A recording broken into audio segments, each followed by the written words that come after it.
At 11:32 in the morning on November 29, 1943, Staff Sergeant Eugene Moran knelt in the tail section of a B-17 flying fortress named Tikitavi, watching German fighters rush toward his bomber like furious hornets. 19 years old, a farm boy from Wisconsin, this was his first combat mission over a heavily defended target. The 8th Air Force had sent more than 300 bombers to destroy Bremen's factories that morning. German defenders had already shot down 6 flying fortresses in the first hour. Moran's position was the loneliest on the aircraft. The tail gunner sat on a bicycle-style seat at the very back of the bomber, separated from the rest of the crew by 40 feet of fuselage. His only company was a pair of 50-caliber machine guns and the German fighters trying to kill him. The B-17 carried 10 men, pilot and co-pilot in the cockpit, navigator and bombardier in the nose, flight engineer in the top turret, radio operator behind the bomb bay, 2 waist gunners standing at open windows, ball turret gunner hanging beneath the aircraft in a glass sphere, and Moran alone in the tail. The tail gunner's job was simple: protect the bomber's most vulnerable angle. German pilots had learned early in the war that attacking from directly behind a B-17 put them in the firing arc of only one man, the tail gunner. By November 1943, the 8th Air Force was losing bombers at a catastrophic rate. The mission to Schweinfurt 2 months earlier had cost 60 flying fortresses in a single day, 600 men killed or captured in one afternoon. Bomber crews called deep missions into Germany milk runs to hell. Mathematics of survival were brutal. A bomber crew had to complete 25 missions to go home. Statistical analysis showed the average crew lasted 15 missions. Some groups were losing half their aircraft every month. Moran had enlisted the day he turned 18, growing up on a dairy farm near Soldiers Grove, Wisconsin. He had watched aircraft pass overhead and dreamed of flying. The Army Air Forces needed gunners, young men with quick reflexes and steady nerves, farm boys who knew how to shoot.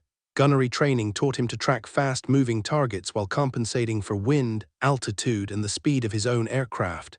He learned to fire in short bursts to prevent his barrels from overheating. He memorized the silhouettes of German fighters: Messerschmitt Bf-109, Focke-Wulf 190. He could identify them at 2,000 yards, but training could not prepare anyone for the reality of combat over Germany.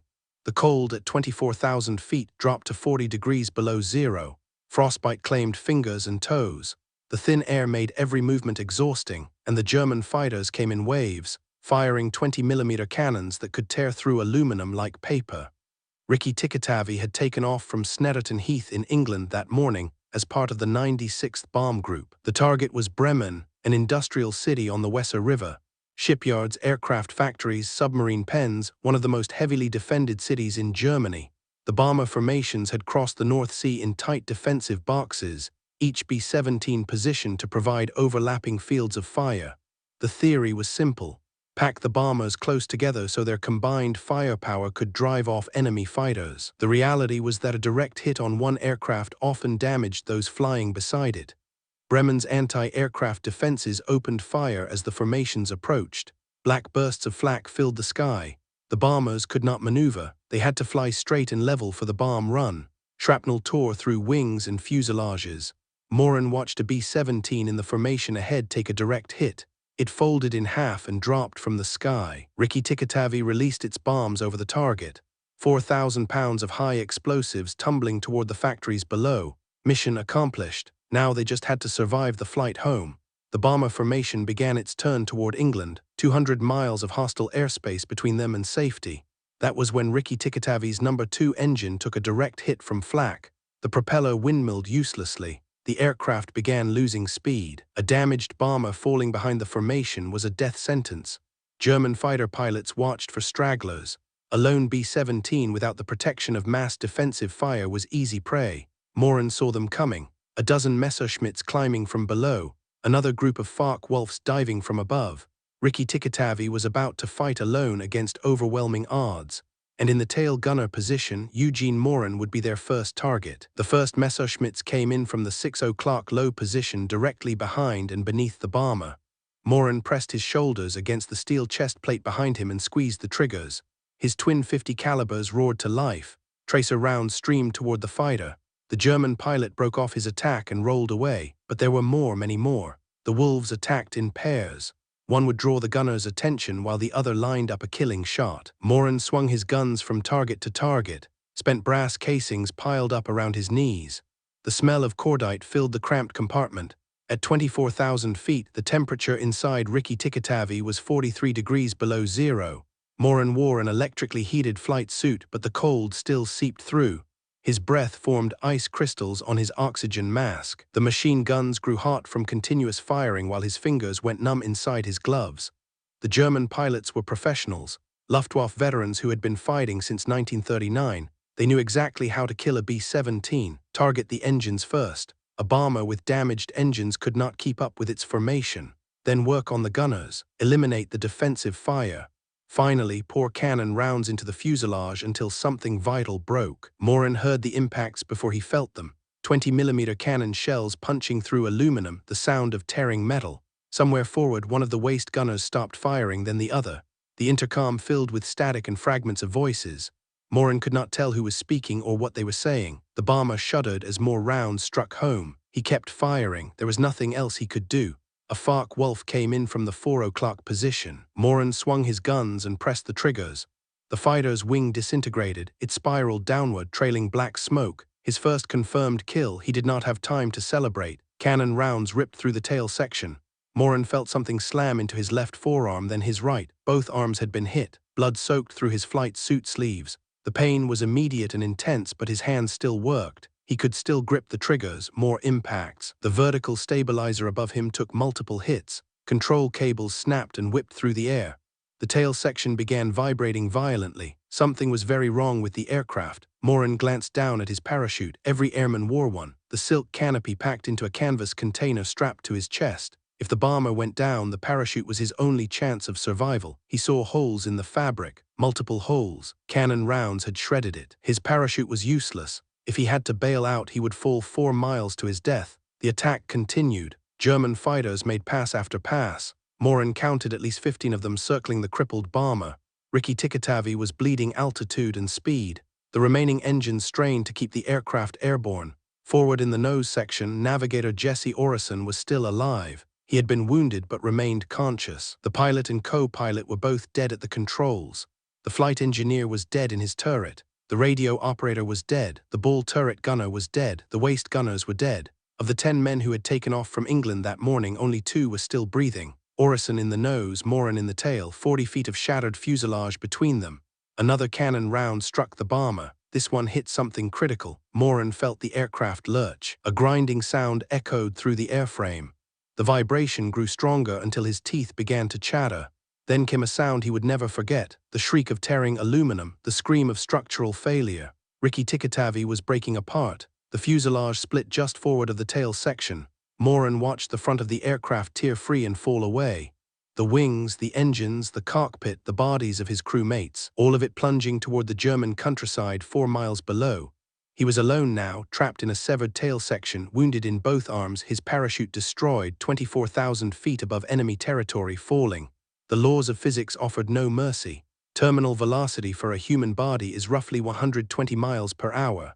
The tail section of a B-17 weighed several thousand pounds. It would fall faster, much faster. Eugene Moran had perhaps 90 seconds to live.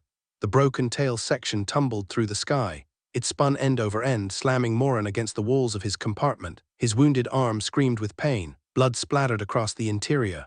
The wind roared through the torn fuselage where the rest of the aircraft had been. Moran should have been frozen with fear. He should have curled into a ball and waited for death. Instead, he did something that defied all reason. He kept fighting. The German fighters were still circling. They saw the tail section falling and closed in for a closer look. Perhaps they wanted to confirm the kill. Perhaps they were curious. Whatever the reason, they made a fatal mistake. They flew within range of a wounded tail gunner who refused to die. Moran grabbed his machine guns. The spinning tail section made aiming nearly impossible. The gravitational forces pinned him to his seat, then hurled him toward the ceiling. His arms were bleeding. His parachute was destroyed. He was falling 4 miles toward certain death, and he was still firing. Tracer rounds arced wildly through the sky as the tail section rotated. The German pilots scattered. They had never seen anything like this. A man inside a falling coffin firing back with everything he had. One Messerschmitt took hits across its fuselage. The pilot broke away and dove toward the ground, trailing smoke. The altimeter in the tail section was shattered, but Moran could see the ground growing larger through gaps in the torn metal. Fields, forests, roads, a patchwork of German farmland rushing upward to meet him. The tail section's aerodynamics saved his life. The vertical stabilizer and horizontal stabilizers acted like crude wings. They caught the air and created drag. Instead of plunging straight down, the wreckage began to glide. The spinning slowed. The descent became almost controlled. Almost. Moran estimated he was falling at roughly 100 feet per second, fast enough to kill him on impact but slower than a human body in free fall. The stabilizers were buying him time. Seconds, maybe a minute. Time he used to keep firing at any German fighter that came too close. The ground was 5,000 feet below, then 3,000, then 1,000. Moran braced himself against the steel chest plate. He wrapped his wounded arms around the ammunition boxes. There was nothing else to hold on to. The tail section struck the top of a pine tree at roughly 100 miles per hour. The impact snapped branches as thick as a man's arm. The vertical stabilizer caught on a trunk and tore away. The wreckage cartwheeled through the forest canopy, shedding pieces of aluminum with every impact. Moran's head slammed into the steel framework above him. His vision burst into white light. He felt his ribs crack, both arms bent at angles they were never meant to bend. The tail section hit another tree, spun sideways and smashed into the frozen ground, then silence. Eugene Moran was alive, barely. He lay in the wreckage, unable to move. Both forearms were broken in multiple places, compound fractures, bone jutting through skin. His ribs were shattered. Every breath brought stabbing pain. Blood poured from a wound on his head where a piece of his skull had been torn away. His brain was partially exposed to the freezing air. The crash site lay in a forest near the German town of Syke, 15 miles south of Bremen, deep in enemy territory. Moran was surrounded by people who had just watched American bombs destroy their factories and kill their neighbors. He tried to move. His legs responded weakly. His arms were useless. The cold was already creeping into his body. Hypothermia would kill him within hours if his wounds did not kill him first. Moran crawled toward the opening where the tail section had separated from the aircraft. Each movement sent waves of agony through his broken body. He dragged himself onto the frozen ground and looked up at the gray German sky. He had survived a 4-mile fall without a parachute, one of only 3 men in the entire war to accomplish such a feat. But survival meant nothing if he bled to death in a German forest. Voices echoed through the trees. German voices. Soldiers coming to investigate the crash site. They would find an American airman with catastrophic injuries, an enemy combatant, a man who had just bombed their city. What they would do with him was impossible to know. The German soldiers stepped out of the trees with rifles raised. They surrounded the wreckage and stared at the American lying in the snow. One of them shouted orders. Another ran back toward the road, likely to summon an officer. Moran could not resist. He could not fight. He could barely breathe. The soldiers searched him roughly, ignoring his cries of pain as they shifted his shattered arms. They found his dog tags, his rank insignia, his ruined parachute. They left him lying on the frozen ground while they examined the tail section. An officer arrived within the hour. He studied Moran's wounds and shook his head. The American was clearly dying. Moving him anywhere seemed pointless. But orders were orders. Downed airmen were to be captured and questioned if possible. Dead airmen provided no intelligence. They loaded Moran onto a wooden cart. No stretcher, no blankets, no medical care. The cart jolted along frozen roads for what felt like hours. Every bump sent fresh agony through his broken ribs and shattered arms. The wound on his skull had stopped bleeding, but only because the cold had frozen the blood into a dark crust. The cart delivered him to a German military facility. Moran could not tell what kind. His vision blurred. Consciousness faded in and out. He remembered being carried inside. He remembered lying on a concrete floor. He remembered German voices discussing him as if he were already dead. No doctor came, no medic. No one offered water or bandages or morphine. The Germans had limited medical supplies and would not waste them on an enemy airman who was expected to die anyway.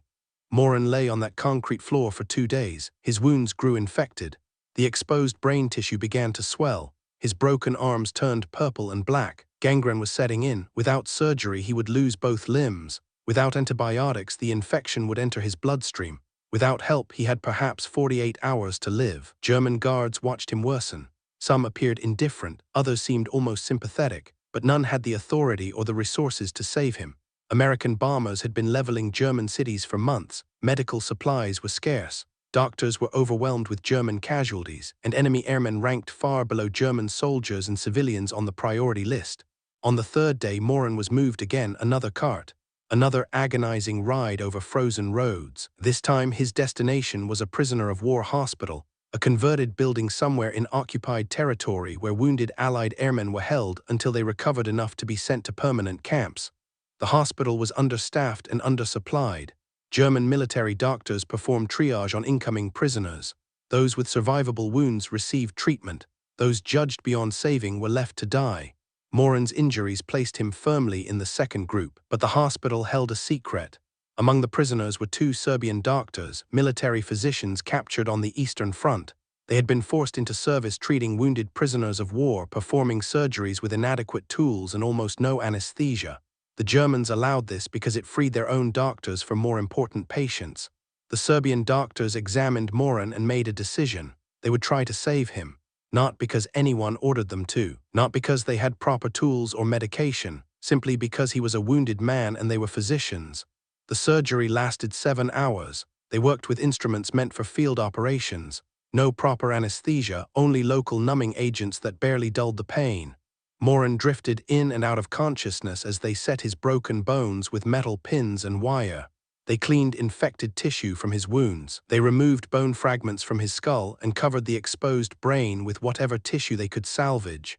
The Serbian doctors attached a metal plate to Moran's head, crude by modern standards but effective enough to keep him alive. They splinted his arms with wooden boards and wrapped them in bandages torn from sheets. They did everything possible with almost nothing available. When the surgery ended, they told him the truth. The next 72 hours would decide whether he lived or died. His body had to fight off the remaining infection. His bones had to begin healing.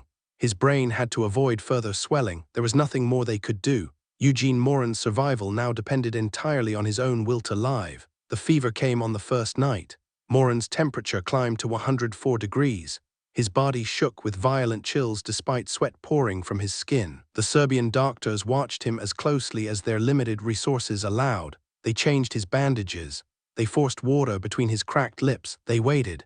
Infection was the great killer in military hospitals. Antibiotics existed but were nearly impossible to obtain in a German prisoner of war facility. The doctors had cleaned Moran's wounds as thoroughly as they could, but bacteria had already entered his bloodstream. His immune system was fighting a war inside his own body. The second night was worse. Moran slipped into delirium. He called out for his mother. He screamed warnings to crewmates who were already dead. He relived the moment when Ricky Tikatavi broke apart, his unconscious mind replaying the trauma again and again. The other wounded prisoners in the ward listened to his ravings and wondered if he would see morning. The Serbian doctors took turns sitting with him. They had no medicine to offer, only their presence. Only cold cloths pressed against his burning forehead. Only soft encouragement in accented English that he likely could not hear. On the third morning the fever broke.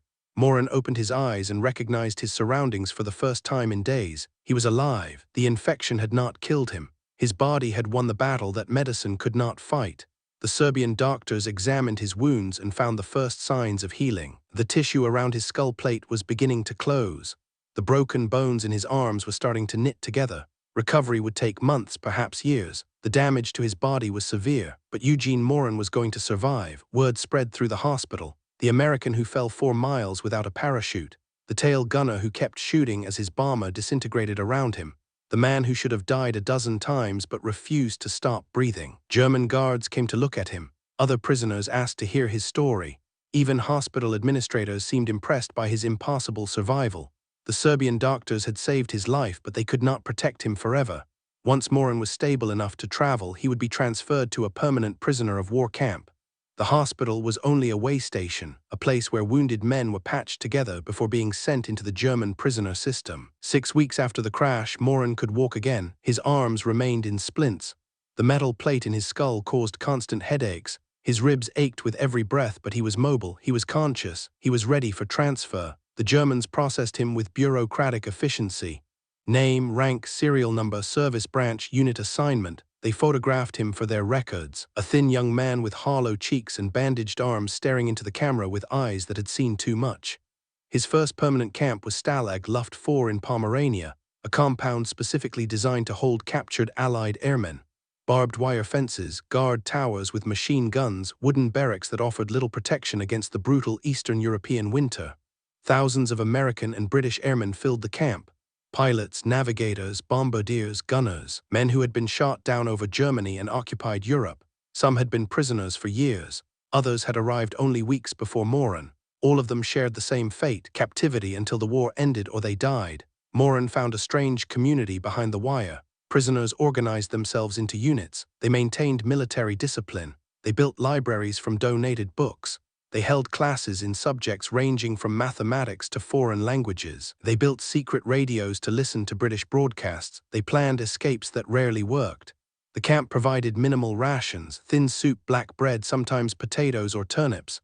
Red Cross packages supplemented the diet when they arrived, but deliveries were unpredictable. Most prisoners lost 20 or 30 pounds during their captivity. Some lost more. Moran's body continued to heal. His arms regained function, though they would never be as strong as before. The headaches from his skull injury became less frequent. The nightmares about the crash never stopped. He was alive, he was surviving, but 17 months of captivity still stretched ahead of him and the worst was yet to come. In the summer of 1944, the Germans transferred Moran to a new facility. The journey carried him across occupied Poland in a cattle car packed with 60 prisoners. No room to sit. No sanitation, no food for 3 days. Men collapsed against each other and prayed for the train to stop. The destination was another camp, then another. Over the following months, Moran passed through 4 different prisoner of war facilities as the Germans shifted prisoners across their shrinking empire. Each transfer brought new hardships, new guards, new diseases, new ways to suffer. The worst came in the autumn of 1944. The Hell Ship. German authorities decided to move several hundred Allied prisoners across the Baltic Sea. The vessel was an aging freighter, never meant to carry human cargo. Guards forced the prisoners into the hold below deck, a dark metal cavern with no ventilation, no sanitation, and no room to move. Moran descended into that hold with 200 other men. The hatch closed above them. The ship began to move, and the nightmare began. The hold was completely dark. Prisoners could not see their own hands. They could only hear groaning, coughing, retching. Men suffering from dysentery who could not reach the single bucket used as a latrine. The stench became unbearable within hours. The crossing lasted 4 days. Prisoners died in that hold. Their bodies remained among the living because there was nowhere else to place them.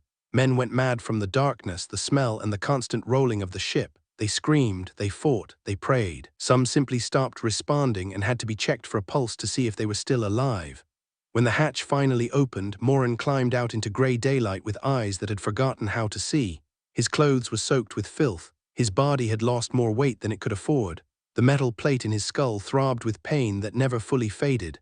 The Hell Ship delivered its surviving cargo to another camp in Prussia. More barbed wire, more guard towers, more thin soup and black bread. More waiting for a war that felt like it might never end, but the war was ending. By January 1945, Soviet forces were advancing from the east. Allied armies were pushing from the west. Germany was being crushed between 2 unstoppable forces. The prisoners could hear distant artillery. They could see German guards growing nervous. Something was about to change. On February 6, 1945, the change came. Soviet troops were closing in on the camp. German commanders ordered an immediate evacuation. All prisoners would march west on foot. Destination unknown, duration unknown, refusal meant execution. The prisoners assembled in the frozen compound. Temperatures had fallen to 20 degrees below zero. Many men had no winter coats, no gloves, no proper boots. They had survived on starvation rations for months, and now they were expected to walk across Germany during the coldest winter in decades. The column stretched for miles. Thousands of Allied airmen trudged through snow and ice. German guards marched alongside with rifles ready. Anyone who fell behind would be shot. Anyone who tried to escape would be shot. The message was clear: walk or die. Moran had survived a 4-mile fall from the sky. He had survived catastrophic injuries. He had survived crude surgery and raging infection. He had survived the Hell Ship. Now he faced 600 miles of frozen roads with a body that had never fully healed. The march would later be known as the Black March, one of the longest forced marches of Allied prisoners in European history. 86 days of walking through blizzards and freezing rain, sleeping in barns filled with animal waste, drinking from ditches contaminated with human sewage, eating whatever could be stolen or scavenged from the devastated countryside. An estimated 1,500 American and British airmen died during the Black March. Pneumonia, dysentery, typhus, frostbite that turned into gangrene. Bullets from guards who decided a straggler was not worth waiting for. Eugene Moran put one foot in front of the other and refused to stop. Behind him lay 17 months of captivity. Ahead lay an unknown number of miles through enemy territory. somewhere beyond that if he could survive long enough. Waited freedom. The Black March dragged on through February and March of 1945. Prisoners walked 15 to 20 miles each day through snow that sometimes reached their knees. They slept in frozen barns or out in the open. They ate raw potatoes stolen from fields and drank melted snow because streams were contaminated. Moran's body protested every step. His arms had healed poorly and ached in the cold. The metal plate in his skull carried freezing temperatures straight into his head. His ribs had never fully recovered from the crash. Every breath of icy air reminded him of the injuries he had suffered 17 months earlier. Men died around him every day. Some collapsed in the snow and never rose again. Others developed fevers that consumed them within hours. Guards shot prisoners who could not keep pace. The column left a trail of bodies across the German countryside like markers on a map of suffering. But Moran kept walking. He had not survived a 4-mile fall to die on a frozen road. He had not endured the hell ship to surrender to exhaustion. Something inside him refused to quit, the same stubborn resolve that had kept him firing his machine guns as Ricky Tikatavi fell apart around him. By April, the column had covered nearly 500 miles. The prisoners could hear Allied artillery growing louder each day. American and British forces were closing in from the west. Soviet armies were advancing from the east. Germany was collapsing. Liberation was coming. On April 26, 1945, the march ended. American soldiers from the 104th Infantry Division intercepted the column near the Elbe River. The German guards dropped their weapons and surrendered. The prisoners stood in stunned silence, unable to understand what was happening. After years of captivity, after months of marching, after countless moments when death seemed unavoidable, they were free. Moran weighed 93 pounds. He had entered the army at 150. The crash, the surgeries, the camps, the hell ship, and the march had stripped away nearly 40% of his body weight. He looked like a skeleton wrapped in skin, but he was alive. Medical personnel rushed to treat the freed prisoners. Many needed immediate hospitalization. Typhus had spread through the column during the march. Pneumonia was widespread. Frostbite had claimed fingers and toes that would require amputation. Doctors worked around the clock to stabilize men who had been deliberately starved and brutalized for months or years. The army reviewed Moran's case with growing astonishment. His service record documented the impossible. Shot down over Bremen on November 29, 1943. Aircraft destroyed by enemy action. Fell 24,000 feet in a severed tail section without a functioning parachute. Survived impact. Captured by enemy forces, held as a prisoner of war for 17 months. Survived forced march of roughly 600 miles. Military historians later confirmed that only 3 Allied airmen in the entire Second World War survived falls of similar distance without parachutes. Eugene Moran was one of them. The other 2 survived by riding wreckage that slowed their descent enough to make survival possible. All 3 cases were considered miraculous. The Army awarded Moran 2 Purple Hearts for the wounds he suffered during the attack on his bomber, 1 for each arm shattered by German cannon fire. They awarded him the Air Medal with Oak Leaf Cluster for his service with the 8th Air Force. They gave him the European Theatre Medal and the Good Conduct Medal. They granted him an honorable discharge on December 1, 1945. The 96th Bomb Group lost 938 men during the war, 206 aircraft destroyed, thousands of missions flown over the most heavily defended targets in Europe. Moran's survival was a statistical anomaly in an organization defined by catastrophic loss. News of his fall spread even during the war. Radio operators intercepted German broadcasts describing an American who fell 4 miles and lived. The story reached Wisconsin, where Moran's family had spent months unsure whether he was alive or dead. Anonymous letters arrived describing what the radio operators had heard, hope mixed with uncertainty until official confirmation finally arrived. Staff Sergeant Eugene Moran returned to Soldiers Grove, Wisconsin in late 1945, the farm boy who had dreamed of flying while watching airplanes overhead, the tail gunner who fell from the sky and refused to die. He was 21 years old. He had aged decades. The question now was whether he could build a life after everything he had endured. Eugene Moran married Margaret Finley a few months after returning to Wisconsin. She was a local woman who had known him before the war. She saw beyond the physical scars, the hollow eyes, the nightmares that woke him screaming in the dark. She saw the man beneath the damage. They built a life together on a small farm near Soldiers Grove, the same land where Moran had grown up watching airplanes pass overhead and dreaming of flight. Those dreams had been replaced by memories he could never fully escape. The roar of engines, the rattle of machine guns, the sound of aluminum tearing apart at 24,000 feet. Moran rarely spoke about the war, not to his wife, not to his 9 children, not to anyone who asked. The experiences were too painful, the losses too deep. 8 of his crewmates had died aboard Rikki Tikatavi. Countless friends had perished in camps and on the march. Speaking of it meant reliving it, so he remained silent for more than 60 years. The physical wounds never fully healed. The metal plate in his skull caused headaches for the rest of his life. His arms stayed weak and painful in cold weather. His ribs ached when storms approached. His body carried the mark of November 29, 1943 until his final breath. But Moran lived. He raised his family. He worked his farm. He attended church on Sundays and watched his grandchildren grow. He outlived most of his fellow prisoners and nearly all of his crewmates. A farm boy who should have died a dozen times instead lived to see the 21st century. In 2007, more than 6 decades after the war ended, the Wisconsin Board of Veterans Affairs created a new honor, the Veteran Lifetime Achievement Award. They chose Eugene Moran as the first recipient. At last, officially, his state recognized what he had endured and what he had survived. The award ceremony drew attention to his story. Journalists interviewed him. Historians recorded his account. A local teacher named John Armbruster became fascinated by the tale and began conducting long interviews with Moran and his family.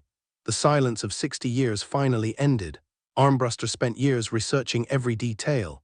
Military records, German archives, interviews with surviving witnesses.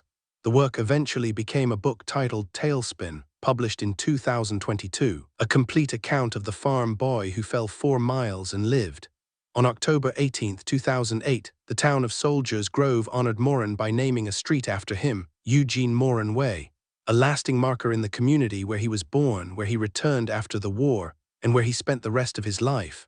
The other survivor of Rikki Tikatavi also returned home. Navigator Jesse Orison had bailed out of the forward section before the bomber broke apart. He spent the rest of the war as a prisoner alongside thousands of other Allied airmen.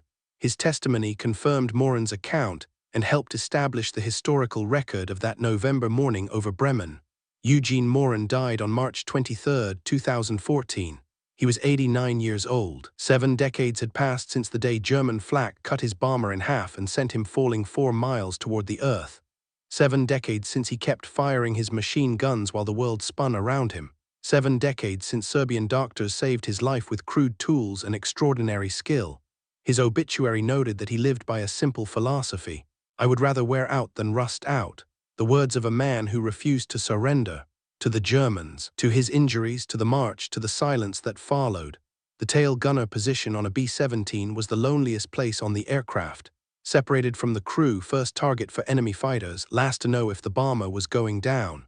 Eugene Moran occupied that position on November 29, 1943, and when his aircraft disintegrated around him, he did not curl up and wait for death. He kept firing all the way down. If this story moved you the way it moved us, do me a favor. Hit that like button. Every single like tells YouTube to share this story with more people. Hit subscribe and turn on notifications. We rescue forgotten stories from dusty archives every single day. Stories about tail gunners who fell from the sky, farm boys who refused to die, real people, real heroism. Drop a comment right now and tell us where you are watching from. Are you watching from the United States, the United Kingdom, Canada, Australia? Our community reaches across the entire world. You are not just a viewer, you are part of keeping these memories alive. Tell us your location. Tell us if someone in your family served. Just let us know you are here. Thank you for watching, and thank you for making sure Eugene Moran does not fade into silence. These men deserve to be remembered, and you are helping make that happen.